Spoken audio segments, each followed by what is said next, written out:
들으시고 나의 부르짖음을 주께 상달하게 하소서.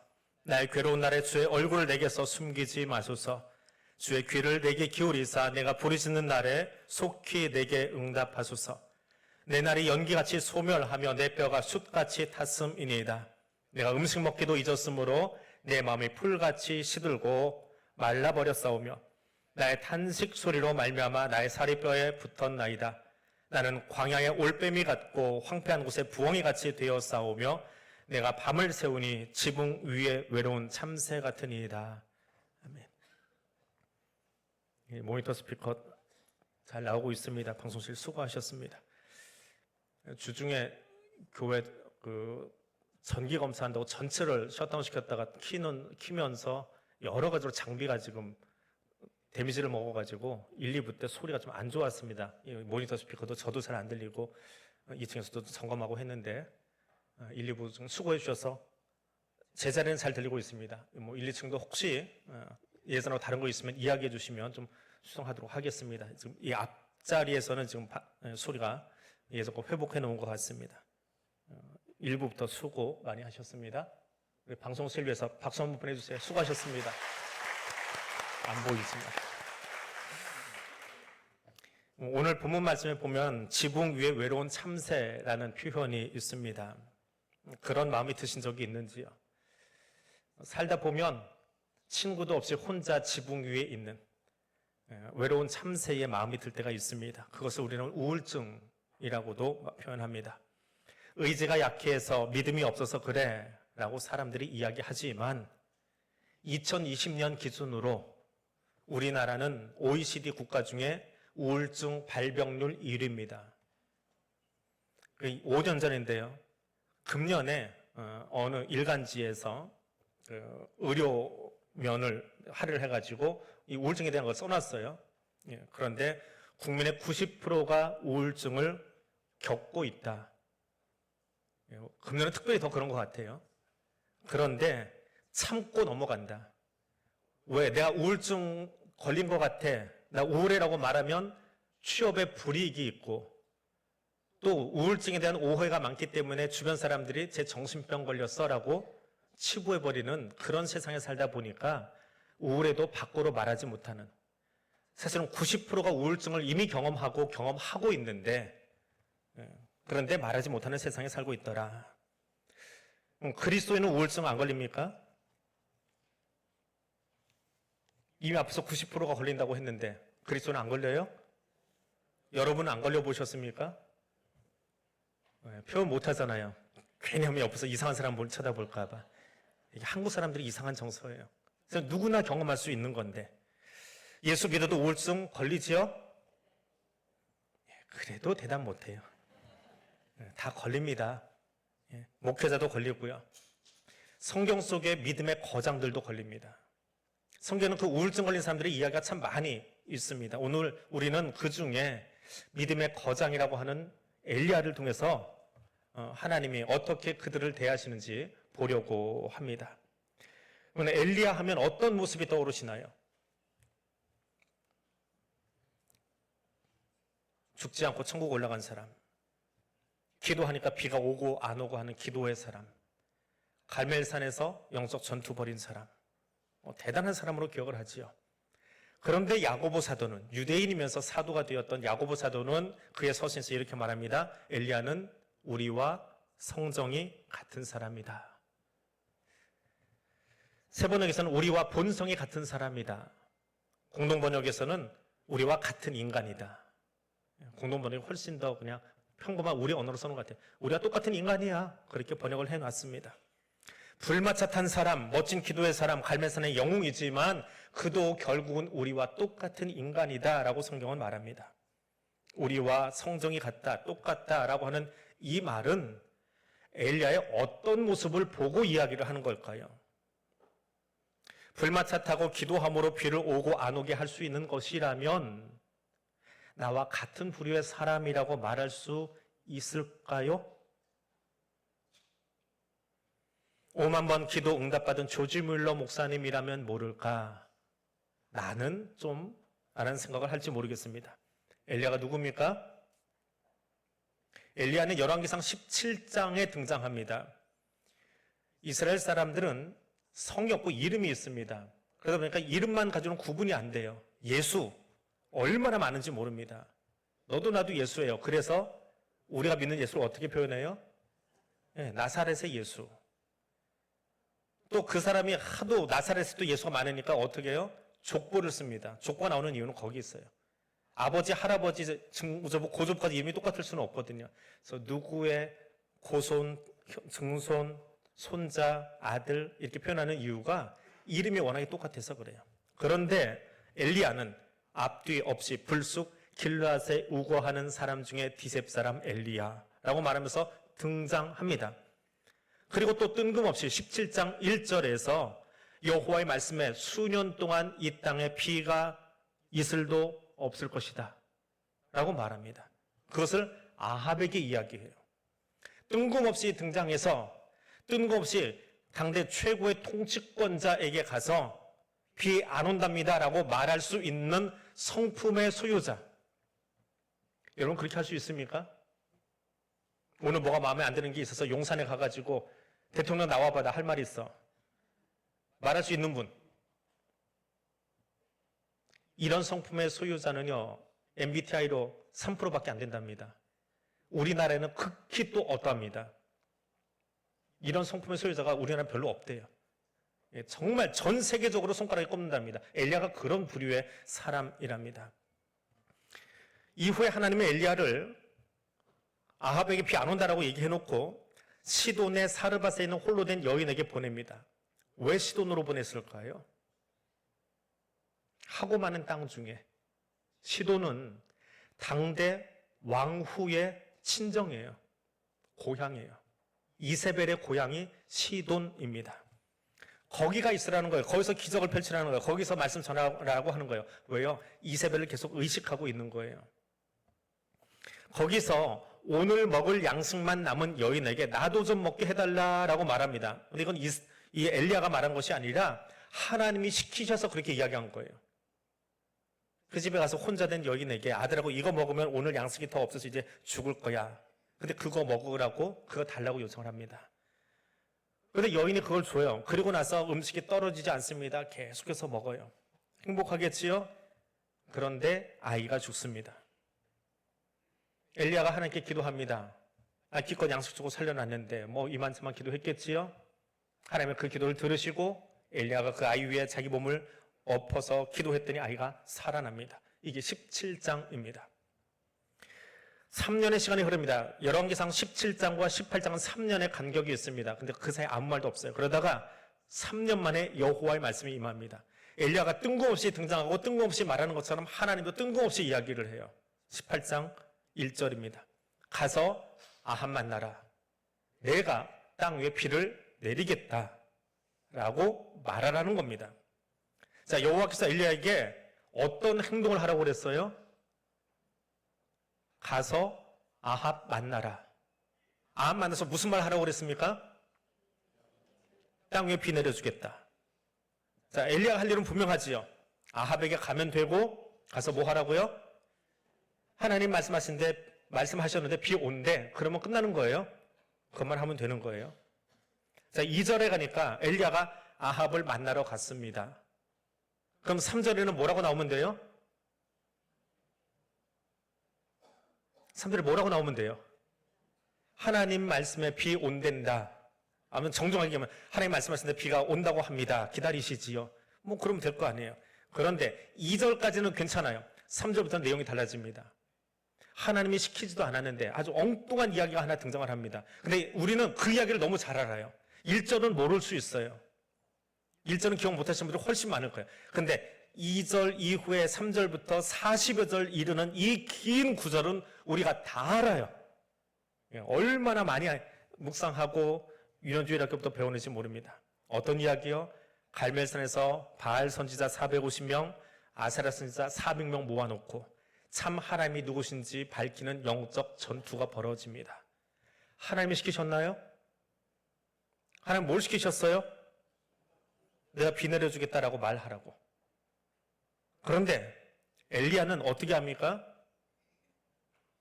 19절로 가니까 1절에서 이야기했어요. 우리 1절 벌써 암송 다 끝났어요. 여호와께서 엘리야에게 말씀하여 이르시되 가서 아합 만나고 비 내린다고 말해라. 이게 1절이에요. 그런데 19절까지 갔는데 19절에서 이 엘리야가 아합을 만나서 뭐라고 하느냐면 바알과 아세라 선지자를 갈멜산으로 모아서 내게로 나오게 하소서. 뭐 하라고요? 바알과 아세라 선지자 모아서 어떻게 해요? 어떻게 하라고 그랬어요? 내게로 나오게 하소서. 누구에게로? 누구에게로? 내게로. 하나님이 아니에요. 하나님 앞에 나오게 하십시오. 하나님이 누구신지 알게 하겠습니다. 그렇게 말하지 않았어요. 누구에게로? 내게로. 자, 이제 엘리야의 마음과 행동과 태도가 보이기 시작하십니까? 이런 사람들의 행동 특징이 보이기 시작하십니까? 독특한 사람들이지요. 내게로 나오게 하십시오. 하나님이 일절에 말씀하신 거 우리 기억하고 있는데 너무 짧아서 이미 다 암송이 끝났는데 이 말에 대해서 언급이 없습니다. 그리고 일어난 사건이 갈멜산 영적 전투입니다. 갈멜산이 얼마나 크냐?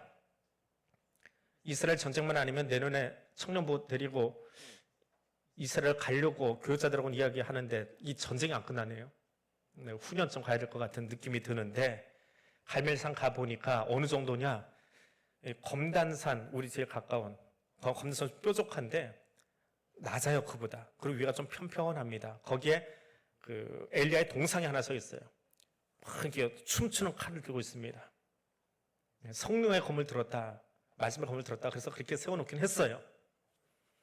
근데 제가 갔을 때, 2년 전에 갔을 때 거기 한 100여 명, 많이 잡아야 건물 안에 들어간 사람까지 해봐야 한 200명 그렇게 올라가 있었어요. 근데 지금 갈멜산 위에 몇 명이 올라가 있습니까? 몇 명이요? 850명이요? 850명의 아합 왕이 올라갔고요. 아합 왕의 경호원이 올라갔고요. 아합 왕의 수행원들이 올라갔고요. 엘리야는 빼고라도 못 잡아 1000명이 올라가 있어요. 여튼 여기는 숫자 보니까 850명이라 치더라도 850명의 군대처럼 줄지어 여러분처럼 이렇게 앉아있는 것이 아니라 어떻게 해요? 바알을 깨우려고 뛰어놀고 있습니다. 소리 지르고 있어요. 하다 안 깨어나니까 칼로 자기 몸에 자유를 합니다. 칼 잘못 휘두르면 옆 사람 다치잖아요. 조금 떨어져 있어야 되잖아요. 그럼 얼마나 많은 사람들이 그 꼭대기에서 바글바글한 데서 지금 광란의 춤을 추고 있습니까? 그래서 지금 갈멜산의 풍경입니다.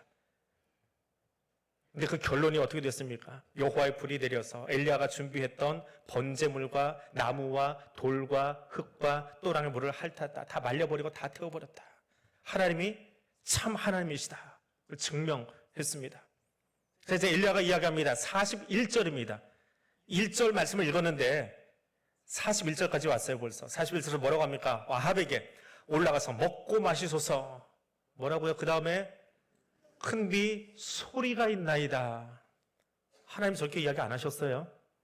예, 아무튼 뭐 비슷한 이야기라 치고 큰 비가 있겠습니다. 그러면 뭐 해야 돼요? 지금 장마 시즌입니다. 좀 있으면 강남 3구의 지자체장들, 강동, 송파, 서초, 구청장들이 지금 정신이 없습니다. 왜요? 강남이 지대가 낮거든요. 서울 시내에서. 물이 그냥 그리 다 쏠려 내려갑니다. 아무리 열심히 해도 그 수량을 받아낼 수가 없어서 지금 하고 있는 건 뭐냐? 도로 옆에 있는 물이 빠지는 그 하수구, 철로 된 망 있잖아요. 그거 다 쓰레기 걷어내고 있습니다. 담배꽁초 걷어내고 쓰레기 걷어내고. 그래야 물이 흘러내려오면 빠지니까. 그렇게 해도 강남역은 잠겨요. 어쩔 수 없어요. 강남역을 검단산처럼 높이지 않는 한은. 지금 지자체장들이 그거 하고 있어요. 장마 오니까 지금 준비하는 거예요. 똑같아요. 엘리야가 말합니다. 큰 비가 있을 겁니다. 그럼 뭐 해야 돼요? 비 맞을 준비해야지요. 우비를 쓰든지 아니면 큰 비 오는데 갈멜산 꼭대기에 있다가 지금처럼 차가 있는 것도 아니고 언제 내려갑니까? 빨리 뛰어 내려가야지요. 질척거리기 전에. 그런데 엘리야가 이 말 하고 나서 뭐 하는가 성경을 다시 읽어보았더니 산 꼭대기로 올라가요. 내려가는 게 아니고. 올라가서 땅에 엎드려 얼굴을 무릎 사이에 집어넣고 기도합니다. 뭐라고 기도했을까요? 성경에 나오지 않는데 우리는 상상합니다. 그리고 그게 진짜인 것처럼 이야기합니다. 엘리야가 기도했더니 비가 왔더라. 말도 안 되는 이야기를 합니다. 비 이야기는 언제 나왔어요? 몇 절에 나왔어요? 벌써 한 절 외우셨네요. 18장 1절에 하나님이 이미 이야기하셨잖아요. 비 온다. 내가 비 내리겠다. 근데 여기서 뭐 하고 있는 거예요, 엘리야 지금? 큰 비 소리가 들렸다고 이야기했잖아요. 그럼 뭐 하고 있어야 돼요? 장마 준비하듯이 내려가야 되잖아요. 아니면 비 안 맞게 우리 여기다 나무판이라도 하나 들고 종려나무 가지 들고 이러고 있읍시다 라고 해야 될 판인데 뭐 하고 있어요? 기도합니다. 그것도 그냥 기도하지 않아요. 어떻게 해요? 7번이나 기도합니다. 무릎 사이에다 얼굴 집어넣고 기도해요. 그러다 고개 들고는 옆에 사원에게 이야기합니다. 바닷가 봐라. 구름 생겼는지. 이 계절에 구름은 바닷가에 생기지 않습니다. 반대편에 생겨요. 지중해 쪽에 구름 생기는 거 아닙니다. 그 계절에는. 나중에 기회가 되면 이스라엘 지형 이야기하면서 해드릴게요. 물론 하나님이 하시는 거니까 거기 구름 만들어낼 수는 있어요. 그건 하나님이 하시는 거예요. 그런데 사원에게 시킵니다. 가서 봐라. 없어요. 다시 기도합니다. 또 가서 봐라. 몇 번 했다고요? 7번이요. 왜 7번이에요? 예? 완전수니까. 뭐가 완전한 거예요? 내 기도가 완전한 거예요. 내가 7번 기도했어요. 그랬더니 비가 와요. 잘 보세요. 잘 보세요. 갈멜산에서 벌어진 바알과 아세라 선지자와 영적 전쟁. 갈멜산 정상에서 비가 오도록 무릎 사이에 고개를 집어넣고 기도한 엘리야. 더없이 멋진 장면이지요. 누가 보기에 멋진 장면입니까? 누가 보기에? 아합이 보기에. 아합의 수행원들이 보기에. 사람들이 보기에. 지금 우리가 상상해 보기에. 너무나 멋진 장면이에요. 하나님 보시기에는. 너 뭐하니? 내가 비 준다고 했는데 너 뭐하니 지금? 뭔 퍼포먼스를 너 혼자 그렇게 열심히 뛰고 뭐하고 있어 지금? 내가 준다고 했으니까 넌 말만 하면 내 기도는 뭐야? 물론 기도해야 돼요. 우리가 하나님이 약속하셔도 하긴 하지만 뭐 하는 겁니까 지금? 누가 멋지고 누가 사람들을 두렵게 하는 거예요? 사람들이 그 자리에서 아합과 수행원들을 보면서 누가 두려워지는 거예요? 누가 멋있어지는 거예요? 누가 영웅되는 거예요? 엘리야예요. 18장은 우리가 보기엔 정말 멋진 장면이지만 사람이 보기에 멋진 거예요. 18장 엔딩이 어떻게 됩니까? 비가 쏟아집니다. 여호와의 능력이 엘리야에게 임하매 이스라엘로 들어가는 곳까지. 여기 상기했던 것들이 있어요. 엘리야가 겉옷을 위로 들쳐 올리고 성가대처럼 가운 입고 있어요. 이게 겉옷이에요. 가운은 그렇게 생겼어요. 그걸 들쳐 올려서 허리대에다 묶어버리고 그럼 뛰기 시작합니다. 뛰었더니 어떻게 뛰어요? 아합은 왕이라 마차를 타고 있는데 그 마차보다 더 빠르게 앞으로 뛰어나갑니다.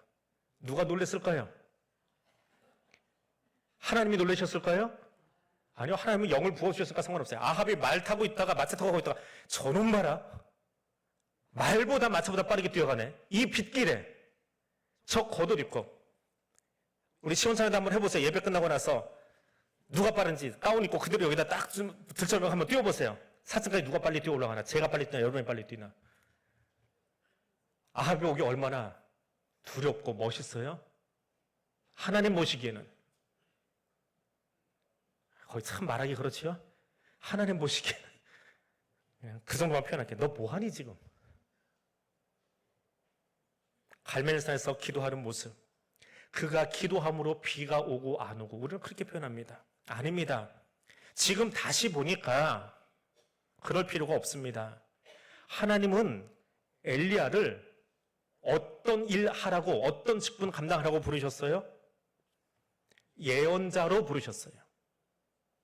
예언한다라고 하는 말은 앞일을 내다본다라고 하는 말도 있습니다. 그러나 성경이 말하는 예언이라고 하는 이 카테고리, 이 범주에 앞일을 내다보는 것은 요만큼이에요. 구약의 예언서 중에, 예언서에 있는 수많은 말씀들 중에 앞일 내다보는 이야기는 요만큼이에요. 나머지는 설교이고 역사이고 시편이고 노래이고 이게 다 합쳐진 게 예언서예요. 이것은 미리 예자를 씁니다. 앞을 내다보는 말씀, 미리 예언입니다. 예언자. 근데 이 예언자는요, 이거를 다 아우르는 이 예언자는요, 맡을 예자를 씁니다. 맡을 예. 예탁금, 예치금, 예금 할 때 그 예자예요. 뭘 맡았어요? 예언이잖아요. 뭘 맡았어요? 말씀을 맡은 거예요. 하나님의 말씀 주셨으면 그 말씀을 맡아서 운반하는 거예요. 누구에게? 백성에게. 목사는 뭐 하는 사람이냐? 강단에서 하나님의 말씀을 맡아서 운반해주는 역할만 하면 돼요. 그게 목사의 직이에요. 그리고 그 나머지에 행정직도 있고 사무직도 있지만, 그걸 관리하는 것도 있지만, 목사의 진짜 중요한 것은 말씀을 운반하는 거예요. 거기에 내 생각이하고 내 거 이야기하면 그건 강론이에요. 강의예요. 저는 강의하려고 여기 서 있는 거 아니에요. 예언하려고 서 있는 거예요. 하나님은 엘리야를 예언자로 쓰셨어요. 그런데 엘리야는 비가 오나 안 오나 세상 판단하고 기상 관측하고 알려주는 기상 관측 예보관이 되었습니다. 예언자가 아니라 예보관이 되어버렸습니다. 어느 순간에 그렇게 됐을까요? 언제 엘리야는 그렇게 7번 기도하니 비가 왔다는 이런 포장을 하고 있을까요? 주의 일 할 때 조심하고 또 조심해야 될 것이 하나 있습니다. 내가 하는 것 아닙니다. 내가 하다 쓰러집니다. 물론 하나님이 시키신 일 하다가 쓰러질 수도 있어요. 쓰러지기도 합니다. 거기도 번아웃은 와요. 그러나 정말 쉽게 쓰러지는 건 뭐예요? 내 위용 자랑하다가, 내 의 자랑하다가 쓰러집니다. 내 의가 들어가면 안 됩니다. 그때는 영웅이 등장합니다. 하나님은 사라지고 영웅이 등장합니다. 근데 세상 이야기는요, 똑같아요. 성경도 그렇고요. 성경은 우리들의 이야기를 여기 넣어놓고 거기에 하나님의 처방전이 들어와요. 이게 성경이에요. 우리들의 이야기로 가볼까요? 영웅의 이야기가 많이 나오는 것. 미국 사람들이 제일 잘 만드는 히어로 이야기들 있죠. 슈퍼맨, 배트맨, 원더우먼, 캡틴 아메리카, 영웅들이 등장하잖아요. 이 영웅들이 등장하는 영화를 가만히 보면 그 영웅, 히어로 옆에 꼭 등장하는 게 하나 있어요. 누가 등장해요? 악당이 등장해요. 슈퍼맨을 능가할 수 있는 슈퍼맨과 비슷한 능력을 가진 크립톤의 사람들, 배트맨을 조롱하고 데리고 도는 조커인가요? 예, 그 사람들. 원더우먼도 처음에는 제일 센 여자인 줄 알았더니 그 힘을 비슷하게 가진 그 족속의 사람들. 악당이 등장해요. 엘리야는 영웅이 등장했어. 그럼 누가 등장해야 돼요? 악당이 등장해야 돼요. 그 악당은 누구예요? 성경 속에 악당 나오잖아요. 누구예요? 이세벨. 근데 이 악당은요, 항상 이 영웅보다 힘이 없거나 찌질한 사람이 아니에요. 힘이 비슷비슷해요. 이게 우리들의 모습이에요. 우리 세상사의 모습을 성경은 똑같이 묘사해냅니다. 슈퍼맨 옆에 누가 있는 것처럼, 배트맨 옆에 누가 있는 것처럼 엘리야 옆에 이세벨이 등장하는 이유가 있어요. 그걸 가르쳐주기 위해서 그러는 거예요. 이세벨이 얼마나 악독할까요? 얼만큼 힘써야 돼요, 이세벨이? 엘리야가 퍼포먼스 버린 만큼 보여줘야 돼요. 그게 악이에요. 악은 절대로 적당히가 없습니다. 우리가 내 자랑하고 내의 자랑할수록 악당은 그만큼의 힘을 더 발휘해요. 보십시오. 18장에서 갈멜산 전투가 있었습니다. 그럼 그 뒤는 정리가 돼야 되잖아요, 세상이. 아니요. 21장으로 갔는데 이세벨이 국가 권력을 이용해서 아합을 꼬드겨서 사기쳐가지고 나봇의 포도원을 뺏어버립니다. 그 정도로 악독함을 발휘해요. 국가를 흔들어대면서 자기가 가진 권한을 남용해서 그 일을 합니다. 얼마나 보기에 두려워요. 그 국가가, 그 권력이. 엘리야를 보고 두려운 만큼 악당을 보고도 사람들이 두려움에 사로잡혀요. 그런 악을 가진 사람이 소리 지릅니다. 그럼 영화 속에서 영웅이 등장하면 악당은 뭐 하고 있어요? 그 영웅 죽이려고 그러지요. 슈퍼맨 죽이려고 하고 배트맨 죽이려고 하잖아요. 왜요? 그가 죽어야 내가 왕이 되니까. 이세벨이 뭐라고 했어요? 엘리야 죽여서 이 모든 것을 정리하겠다고 이야기합니다. 그 말이 적당한 말이 아니죠. 얼마나 메시지가 셌으면 자기 보여주려고 자기에 가득해서 기도의 퍼포먼스를 벌이고 그 일을 했던 엘리야가 주저앉아 버립니다. 무너져 버립니다. 주저앉았다라는 표현을 어른들이 종종 씁니다. 나이가 드시면 뼈가 약해져서 주저앉는다 그래요. 엘리야가 주저앉아 버렸습니다. 그 주저앉은 자들의 노래입니다. 그것이 102편입니다. 나의 괴로운 날에 주의 얼굴을 내게서 숨기지 마십시오. 밤에 한숨도 자지 못하고 밤을 지새우고 눈을 떠보니 다른 사람들은 친구와 함께 다 날아가는데 나는 지붕 위에 외로운 참새처럼 앉아 있습니다. 현대인의 성경들은 이렇게 좀 풀어서 번역을 해놨습니다. 참새라는 단어는 개역 개정 성경만 또 저렇게 써놨어요. 다른 성경은 뭐 새라고도 써놓고 이름 모를 새라고도 해놨는데 저는 개역 개정 성경이 의미는 많이 추가시켜놨지만 제일 우리의 심령을 잘 읊어놓은 것 같아요. 밤을 지새우니 지붕에 외로운 참새 같습니다. 그 지붕 위에 앉아있는 홀로 된 참새의 마음, 엘리야의 마음, 열왕기상 19장 4절에 이렇게 이야기합니다. 주님, 이제는 더 바랄 것 없습니다. 내 목숨 거두어 주십시오. 나 죽고 싶습니다. 죽여주세요. 나는 내 조상보다 조금 더 나을 것이 없습니다. 차라리 이런 세상 돌아가는 거 보니까 먼저 죽은 조상들이 부럽습니다. 나도 그렇게 죽여주세요. 그게 4절의 의미입니다. 너무 힘들면 우리 입에서 나오는 소리 있지요. 죽고 싶어. 죽고 싶어. 근데 이 자살이 기독교에서는 죄라고 하니까 끊을 수는 없고 하나님 좀 데려가 주세요. 이건 그 말이 하나님 앞에 정말 나와본 사람만 이해할 수 있는 그런 우울한 감정, 참담한 감정입니다. 그래서 표현합니다. 조상이나 나나 똑같다. 특출난 것도 대단한 것도 없는데 내가 갈멜산 위에서 참 엉뚱한 거 한 것 같다. 먼저 죽은 조상들을 부러워하며 자신감을 상실한 채 자신의 우울한 그 감정들을 하나님께 토로하기 시작합니다. 절망과 자존감의 저하와 죽고 싶은 마음, 우울증이 가지고 있는 모든 증상들을 엘리야가 그대로 고스란히 우리에게 보여주면서 나도 똑같아, 나 특별한 사람 아니야. 우리와 성정이 같다라고 하는 말은 그 말이에요. 우리와 똑같아요. 그 사람도 나와 똑같은 인간이야. 대단해 보이지만 우리와 똑같아. 우울함은 약한 자의 병이 아닙니다. 누구나 경험해요. 세상의 3%에 속하는 그런 사람이지만 히어로는 될 수 있는지 모르지만 그도 우울감에 사로잡힙니다. 죽고 싶다라고 말을 합니다. 근데 성경은 여기까지만 이야기하면 성경이 아니에요.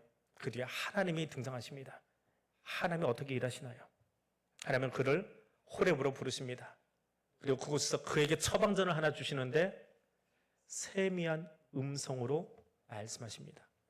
왜 세미한 음성이었을까요? 지붕 위에 외로운 참새 같은 엘리야. 그에게 우렁쾅쾅하면 심장 떨어지겠지요? 나를 죽여달라고 말하는 엘리야. 혼자 퍼포먼스 벌이면서 사람들에게 대단하지, 잘했지, 나 기도 열심히 했지 보여주기 원했던 엘리야. 하나님은 이미 비 내리기로 작정하셨는데 내가 이만큼 했어. 하나님의 영광은 죄다 가려버린 그 엘리야. 그에게 하나님이 뭘 보여주셨습니까? 강한 바람, 지진 같은 불 같은 웅장함을 보여주고 싶었던 엘리야에게 나는 그 퍼포먼스를 원한 게 아니야. 하나님은 엘리야에게 보게 하신 거예요. 내가 원했던 그 강한 바람과 지진과 불 같은 소리, 그건 네가 원하는 거지. 그건 너의 교만이야. 내가 원한 건 뭐라고요? 말 한마디면 돼. 하나님이 그러시는데 비 온댔어. 그 말 한마디면 돼. 그 세미한 음성 하나면 돼. 엘리야, 네 마음속에 자기 자랑으로 가득했던 내가 이런 대단한 일을 했어 라고 자랑하고 싶었던 그 교만을 보게 하시려고 세미한 음성 앞에 이 모든 것들을 보여주신 거예요. 한마디면 되지요. 비 내린다. 비 내린다. 이 한마디면 되었습니다. 그것을 깨닫게 하기에는 다른 거 필요 없어요. 세미한 음성 한마디면 처방전이 끝납니다. 처방전을 받았으면 어떻게 해야 돼요? 집에 가면서 의사 처방전 잘못 쓴 것 같아. 자기가 의사 되지 마세요. 처방전 받았으면 그대로 약국으로 쫓아가셔서 처방 받은 대로 약 달라고 하면 돼요. 마음이 만져졌어요. 하나님이 그 마음을 만지셨습니다. 자기에게 주신 직분은 뭐라고요? 예언자라고요. 예보관이 아니고.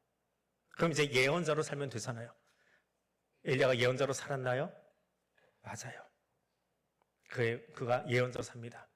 하나님이 세 가지를 명령하세요. 하사엘에게 기름 붓고 예후에게 기름 붓고 엘리사에게 기름 부어라. 알겠습니다. 가서 세 사람 기름 다 부어요. 다음번 선지자로 세우고 다음번 왕으로 세우고 다음번 세계 역사를 끌어간 사람을 세웁니다. 그 일 마치고 나니까 하나님이 그를 부르십니다. 열정적인 사역자도 외로운 참새 같을 때가 있습니다. 살다 보면, 사역하다 보면 사람들 속에서, 가정에서 혼자 지붕 위에 있는 것처럼 외롭고 절망적일 때가 저 영웅 같은 사람에게도 그리고 나에게도 있습니다. 그때 하나님은 우리를 만나주십니다. 그 영웅 되고 싶은 교만과 자랑 다 내려놓고 순전한 마음으로 하나님께만 집중하도록 세미한 음성으로 만나주십니다. 그것이 진짜 힘이 됩니다. 그것이 우리에게 소망을 안겨줍니다. 말씀을 전하고 설교하고 선교하다 보면 힘들어요. 바울이 그렇게 열심히 선교하는데 너무너무 힘들어요. 그런데 하나님의 한마디면 돼요. 그것이 내게 힘이 돼요. 그 고백을 바울은 고린도의 성도들에게 이렇게 말합니다. 이 구절 읽어드리고 오늘 말씀 마칩니다. 우리는 힘에 겹게 너무 짓눌려서 마침내 살 희망마저 잃을 지경에 이르렀습니다. 그런데 하나님께서는 이렇게 위험한 죽음의 고비에서 우리를 건져주셨고 과거에 지금도 건져주시고 현재 앞으로도 건져주시리라는 희망을 우리는 하나님께 두었습니다.